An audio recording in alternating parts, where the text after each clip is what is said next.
Hello students, welcome to Pal academy centre. Pal academy সেন্টারে তোমাদের সকলকে জানাই স্বাগত। আজকে আমি তোমাদের কাছে নিয়ে এসেছি আরআরবি রেলওয়ে গ্রুপ ডির 3 জানুয়ারির বিভিন্ন শিফট থেকে যে ধরনের প্রশ্নগুলি পেয়েছি সেই প্রশ্নগুলি নিয়ে আজকের এই ক্লাসটিতে তোমাদের সাথে আমি আলোচনা করব। তাহলে চলো আর সময় নষ্ট করব না, আমরা সরাসরি একটু প্রশ্নগুলি দেখে নিই এবং প্রথম প্রশ্ন একটু খেয়াল করো, দেখো কি বলেছে।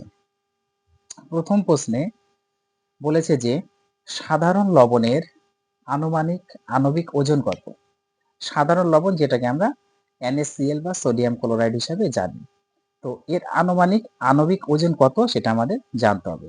না, এই প্রশ্নের কিন্তু তোমাদের সঠিক অ্যান্সার হয়ে যাবে অপশন নাম্বার 4, 58 গ্রাম পার মোল। নেক্সট কোশ্চেন, একজন সুস্থ মানুষের লালার পিএইচ এর মান সাধারণত কতর মধ্যে থাকে?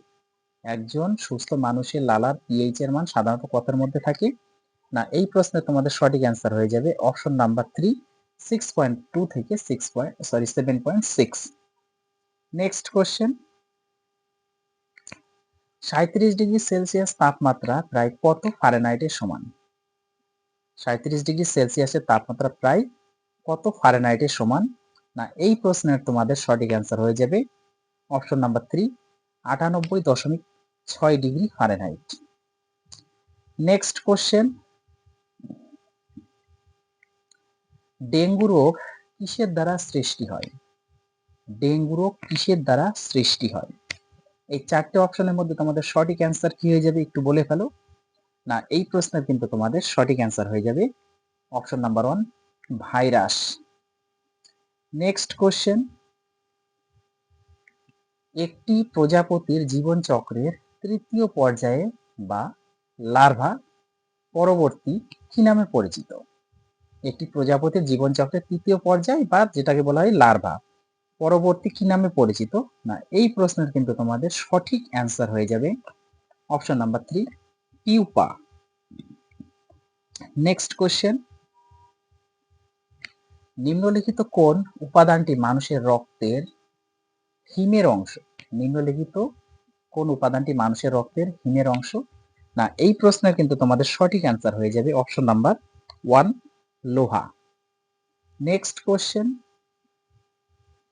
নিম্নলিখিত কোনটি মানবদেহের অভ্যন্তরে ব্যাকটেরিয়া সংক্রমণের চিকিৎসায় ব্যবহৃত হয়? কোশ্চেনটি ভিভিআই করবে, এই কোশ্চেনটি অনেক শিফটে রিপিট হয়েছে।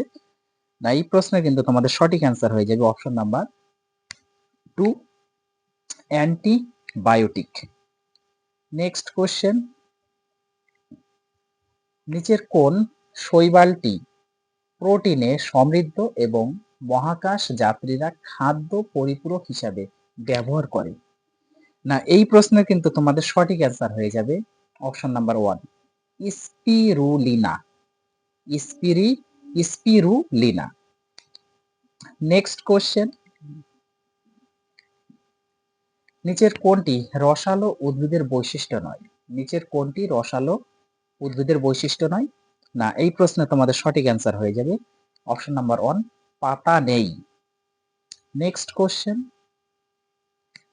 ইউক্যারিওটিক কোষের কোন অঙ্গাণুকে আত্মঘাতী থলি বলা হয়? কোশ্চেনটি ভিভিআই করবে, খুবই গুরুত্বপূর্ণ প্রশ্ন, অনেক ধরনের কম্পিটিটিভ এক্সামে এই কোশ্চেনটি এসে থাকে।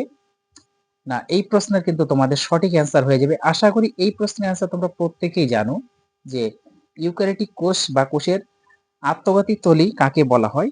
না, অপশন নাম্বার 4 হচ্ছে তোমাদের সঠিক অ্যান্সার, লাইসোজোম। নেক্সট কোশ্চেন, ম্যাগনো ম্যাগনোলিওফাইটা কোন ধরনের উদ্ভিদকে বলা হয়? ম্যাগনোলিওফাইটা কোন ধরনের উদ্ভিদকে বলা হয়? বলে ফেলো এই প্রশ্নের অ্যান্সার কি হবে। 4টে অপশনের মধ্যে এই প্রশ্নের তোমাদের সঠিক অ্যান্সার কিন্তু হয়ে যাবে এনজিওস্পার্ম, অর্থাৎ অপশন নাম্বার 3 হচ্ছে তোমাদের সঠিক অ্যান্সার। অ্যাকচুয়ালি এখানে অ্যানজিওস্পার্ম হবে, স্পেলিং একটু মিস্টেক আছে টাইপিং এ, অ্যানজিওস্পার্ম। ওকে, নেক্সট অপশন নাম্বার 3 হচ্ছে সঠিক অ্যান্সার। নেক্সট কোশ্চেন, নিচের কোনটি রাসায়নিক আবহবিকার প্রক্রিয়া নয়? নিচের কোনটি রাসায়নিক আবহবিকার প্রক্রিয়া নয়? না, এই প্রশ্নের কিন্তু তোমাদের সঠিক অ্যান্সার হয়ে যাবে অপশন নাম্বার 3, তাপীয় বিস্তার। নেক্সট কোশ্চেন,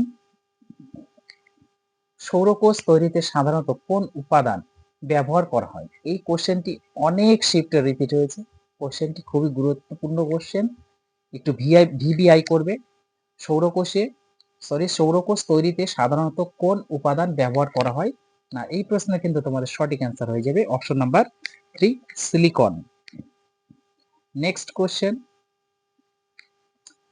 পিঁপড়ার কামড়ের কারণে সৃষ্ট অ্যাসিডের প্রভাব নিরপেক্ষ করতে কোনটি ব্যবহার করা হয়? এই কোশ্চেনটিও কোনো একটি শিফটে এসেছিল, তো আবার রিপিট হয়েছে তোমাদের। দেখো কি বলছে, পিঁপড়ের কামড়ের কারণে সৃষ্ট অ্যাসিডের প্রভাব নিরপেক্ষ করতে কোনটি ব্যবহার করা হয়? না, এই প্রশ্নে তোমাদের সঠিক অ্যান্সার কিন্তু হয়ে যাবে ক্যালামাইন। অপশন নাম্বার 2 হচ্ছে তোমাদের সঠিক অ্যান্সার। নেক্সট কোশ্চেন, জল সর্বাধিক ঘনত্ব লাভ করে প্রায় কত কেলভিন তাপমাত্রায়? জল সর্বাধিক ঘনত্ব লাভ করে প্রায় কত কেলভিন তাপমাত্রায়? এই কোশ্চেনটিও কোনো শিফটে এসেছিল। না, এই প্রশ্নে কিন্তু তোমাদের সঠিক অ্যান্সার হয়ে যাবে অপশন নাম্বার 3, 277 কেলভিন। দেখো তোমাদের একটা কথা বলে রাখি, এর আগে যতগুলি শিফটের কোশ্চেন আপলোড করা হয়েছে, প্রত্যেকটি শিফটের কোশ্চেন যদি তোমরা একটু গুরুত্ব দিয়ে দেখো, তাহলে আগামী শিফটে ওই শিফটের কোশ্চেনগুলি থেকে কিন্তু তোমরা আশা করি অনেক কোশ্চেন কমন পেয়ে যাবে, কারণ ওই কোশ্চেনগুলি কিন্তু বারবার রিপিট করা হচ্ছে। নেক্সট কোশ্চেন, মানব রক্তের তরল অংশের নাম কি যা জল, লবণ এবং প্রোটিন দ্বারা গঠিত? মানব রক্তের তরল অংশের নাম কি যা জল, লবণ এবং প্রোটিন দ্বারা গঠিত? না, এই প্রশ্নের কিন্তু তোমাদের সঠিক অ্যান্সার হয়ে যাবে অপশন নাম্বার 2, আরবিসি, অর্থাৎ রেড ব্লাড কর্পাসল, যেটাকে বলা হয় লোহিত রক্ত কণিকা। নেক্সট কোশ্চেন, 1 নভেম্বর 2025 তারিখে প্রতিরক্ষা পরিষেবা আর্থিক উপদেষ্টা হিসাবে কে দায়িত্ব গ্রহণ করেছেন? না, এই প্রশ্নে তোমাদের সঠিক অ্যান্সার হয়ে যাবে option number 2, Rajesh Kumar Singh. Next question, Rohan Bopanna তার শেষ পেশাদার টেনিস ম্যাচ কোন টুর্নামেন্টে খেলেছিলেন? না, এই প্রশ্নের তোমাদের সঠিক অ্যান্সার হয়ে যাবে option number 4, Paris masters. Next question, 2025 সালে ইউনেস্কো কোন ভারতীয় শহরকে খাদ্য সংস্কৃতির সৃজনশীল শহর হিসাবে ঘোষণা করেছে? না, এই প্রশ্নের তোমাদের সঠিক অ্যান্সার হয়ে যাবে option number 2, Lucknow. Next question, 2025 সালে অষ্টম আন্তর্জাতিক সৌরজোট সম্মেলন কোথায় অনুষ্ঠিত হয়েছিল? 2025 সালে অষ্টম আন্তর্জাতিক সৌরজোট সম্মেলন কোথায় অনুষ্ঠিত হয়েছিল? তো এই প্রশ্নের সঠিক অ্যান্সার কি হয়ে যাবে, একটু বলে ফেলো তোমরা। না, এই প্রশ্নের কিন্তু সঠিক অ্যান্সার হয়ে যাবে অপশন নাম্বার 2, নয়াদিল্লি, এবং সেটি ভারতের, একটু মনে রাখবে। নেক্সট কোশ্চেন,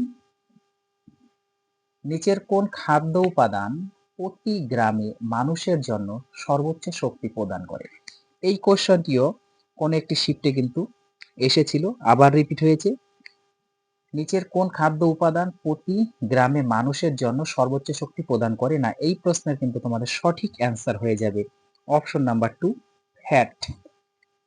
নেক্সট কোশ্চেন, নিম্নলিখিত কোনটি একটি নোবেল গ্যাস? এই কোশ্চেনটি অনেক শিফটে রিপিট হয়েছে, কোশ্চেনটি ভিবিআই করবে, আগামী শিফটেও রিপিট হতে পারে।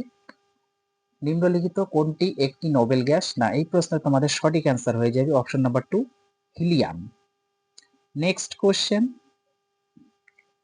একটি নিষ্ক্রিয় দুই প্রান্তের বৈদ্যুতিক উপাদান যা বর্তনীতে বৈদ্যুতিক প্রতিরোধ হিসাবে কাজ করে তাকে কি বলা হয়? এই কোশ্চেনটিও কোন একটি শিফটে এসেছিল, সেম কোশ্চেন আবার করা হয়েছে। দেখো কি বলেছে, বলেছে একটি নিষ্ক্রিয় দুই প্রান্তের বৈদ্যুতিক উপাদান যা বর্তনীতে বৈদ্যুতিক প্রতিরোধ হিসাবে কাজ করে তাকে কি বলা হয়? না, এই প্রশ্নের তোমাদের সঠিক অ্যান্সার হয়ে যাবে অপশন নাম্বার 3, রেজিস্টার, অথবা রেজিস্টার না দিয়ে অনেক সময় তোমাদের অপশনে কিন্তু থাকতে পারে রোধক। রেজিস্টারেরই নাম কিন্তু রোধক। নেক্সট কোশ্চেন, নিম্নলিখিত কোন যন্ত্রটি বায়ুমণ্ডলীয় চাপ পরিমাপ করতে ব্যবহৃত হয়? খুবই সোজা একটি কোশ্চেন করেছে। না, এই প্রশ্নের তোমাদের সঠিক অ্যান্সার হয়ে যাবে option number 4, barometer. Next question, Telangana artificial intelligence innovation hub কোথায় স্থাপন করা হবে? না, এই প্রশ্নের কিন্তু তোমাদের সঠিক অ্যান্সার হয়ে যাবে অপশন নাম্বার 3, হায়দ্রাবাদ।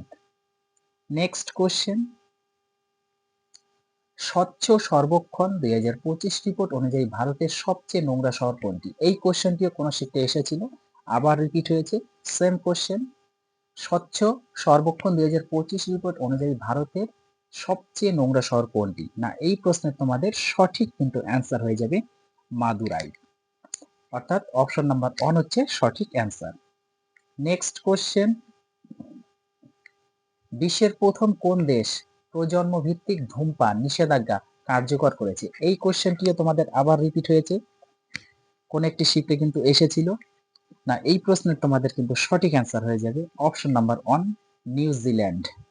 আজকের তোমাদের শেষ প্রশ্ন, কিরণ দেশাইয়ের বই the loneliness of Sonia Sunny 2025 সালে কোন সাহিত্য পুরস্কারের জন্য নির্বাচিত হয়েছেন? না, এই প্রশ্নের তোমাদের কিন্তু সঠিক অ্যান্সার হয়ে যাবে অপশন নাম্বার 3, বুকার প্রাইজ। তাহলে এই ছিল তোমাদের 3 জানুয়ারির বিভিন্ন শিফট থেকে যে প্রশ্নগুলি আমি পেয়েছি সেই প্রশ্নের তোমাদের এটা অ্যাকচুয়ালি হচ্ছে পার্ট 2 ক্লাস। এর আগে তোমাদের আমি পার্ট 1 এর একটি ক্লাস আপলোড করেছি, যারা এখনো পর্যন্ত দেখনি তারা দয়া করে পার্ট 1 এর ক্লাসটা অবশ্যই একটু দেখবে। আর আজকে তোমাদের পার্ট 2 ক্লাস কমপ্লিট হয়ে গেল। আর একটি কথা, যে যতগুলি শিফটে কিন্তু এক্সাম হচ্ছে প্রত্যেকটা শিফটের কোশ্চেন যদি তোমরা একটু দেখে যেতে পারো তাহলে কিন্তু তোমরা অনেক উপকৃত পাবে, সেখান থেকে অনেক কোশ্চেন কমন পাবে, কারণ অনেক শিফটে কিন্তু কোশ্চেন রিপিট করা হচ্ছে।